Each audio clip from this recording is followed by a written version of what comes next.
Christ की ना story आप पूछ रहे हो, जैसे ये है कि जीसस जब आए थे ना इस दुनिया में, और उनके आने से पहले, उससे हज़ारों साल पहले भविष्यवाणी हुई थी कि एक कुंवारी एक कुंवारी बच्चा पैदा करेगी और उसका नाम यीशु रखना। कुंवारी कौन थी? मरियम, माता मरियम।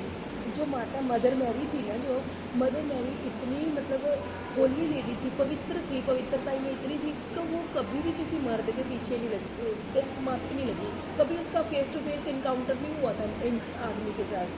तो जो मतलब कि उसके पास एक स्वर्गदूत स्वर्ग से आया था और उसने मरियम को बोला, मरियम भयभीत ना हो, डर मत, तू कुंवारी पत्नी बनेगी और एक बेटे को जन्म देगी और उसका नाम यीशु रखना।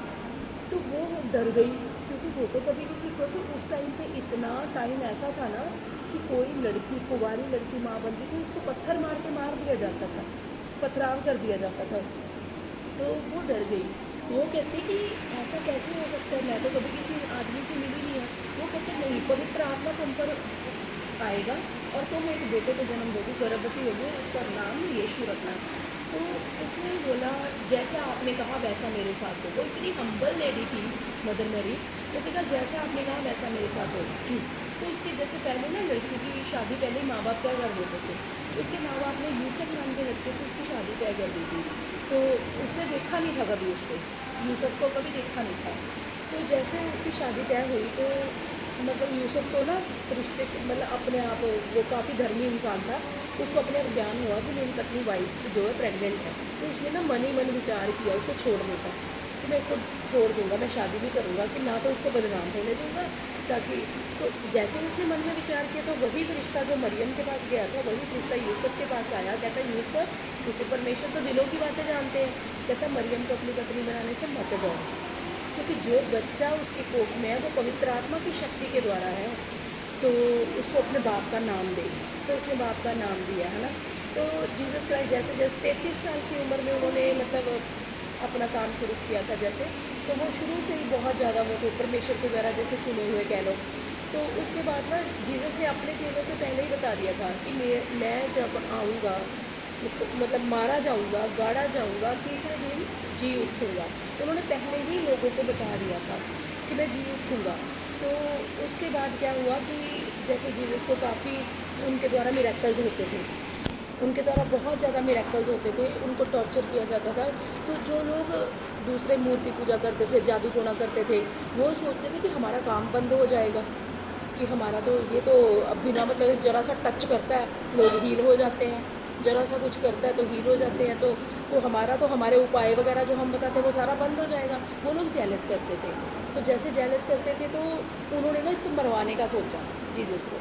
इनको पकड़ के ले गए, हाथों पैरों में कील ठोके गए, सिर के ऊपर कांटों का ताज डाला गया, कांटों का ताज बना के क्राउन बना के इनके सिर पे डाला गया था कि ताकि इनको दर्द हो। तो फिर भी इन्होंने क्या बोला था, हे पिता इन्हें माफ़ कर, क्योंकि ये नहीं जानते कि ये क्या कर रहे हैं। तो जैसे हाथों में कील क्यों ठोके गए थे, ताकि हमारे हाथ कभी कोई गलत रिश्वत ना ले, गलत काम ना करे। हमारे कर्सेस को उसने अपने ऊपर ले लिया। उसके पैरों में कील ठोके गए थे ताकि हमारे पैर सही रास्ते पर चले हमारे लिए। उनके सिर के ऊपर क्राउन रखा गया था, कांटों का ताज।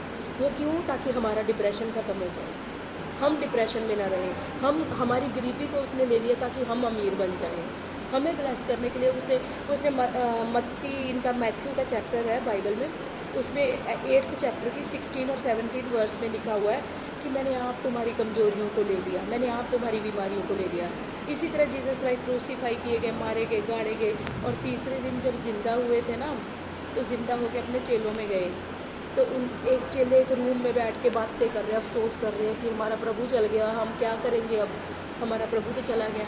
तो उसके बाद क्या हुआ कि जीसस बंद कमरे में ही प्रवेश कर गए वाइट कपड़ों में। तो चेले डर गए कि कोई भूत आ गया, ये तो भूत है। यीशु ने कहा डरो मत, मैं हूँ। वो सारे के सारे शॉक्ड हो गए।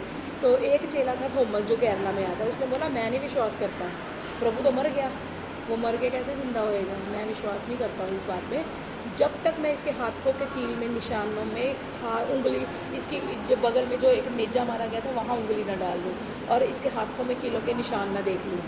तो उसने क्या किया कि उसने मन में सोचा, जीसस ने उसको बोला थॉमस इधर आ, डाल उंगली यहाँ पे। वो कहता, वो रोया, कहता हे मेरे प्रभु, हे मेरे परमेश्वर। मतलब ये है कि इन्होंने बहुत मिरेकल्स किए, लोगों को हील किया, डिलीवर किया।